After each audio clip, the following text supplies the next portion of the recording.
فضل کلام اللہ علی سائر الکلام کا فضل اللہ علی خلقہ، میں اللہ تعالیٰ کے کلام کی فضیلت تمام کلاموں پر ایسے ہے جیسے اللہ تعالیٰ کی عظمت اپنی مخلوق پر ہے۔ نہیں باقی کتابیں پڑھتے ہو نا جی، تو باقی کتابوں کی تو صحیح صرف دنیا کے اندر چند ٹکے یا چند نوکریاں چند کاغذ ملتے ہیں ٹکڑے، یہ جناب فلاں بندہ بن گیا فلاں بن گیا فلاں بن گیا۔ مطلب اللہ کے کلام کی عظمت ایسے ہے جیسے میں رب کی عظمت پوری مخلوق کے اوپر ہے۔ جو میرا کلام پڑھتا ہے وہ دنیا کے اندر ایسے ہی ہوتا ہے جیسے میں سب سے افضل ہوں نا، وہ بندہ بھی دنیا میں سب سے افضل ہوتا ہے جس سے اللہ اپنا کلام دے دیتا ہے۔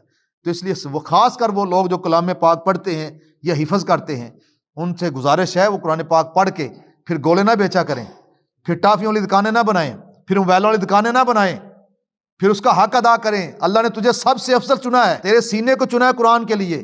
بڑے بڑے پیروں کے، خطیبوں کے، بڑے بڑے مولویوں کے، بڑے بڑے گدی نشینوں کے بیٹے حافظ قرآن نہیں بن سکتے۔ یہ اللہ جسے پسند کر لیتا ہے، جس سینے کو اللہ پسند کر لیتا ہے اس سینے میں قرآن ڈال دیتا ہے۔ لیکن بڑے بے قدرے آج ہم لوگ، ہم 2-4 مہینے فارغ پھرتے ہیں نا جی تو کہتے ہیں یار چنگا قرآن پڑھے، چلو جناب وہ کر لیں وہ کر لیں وہ کر لیں۔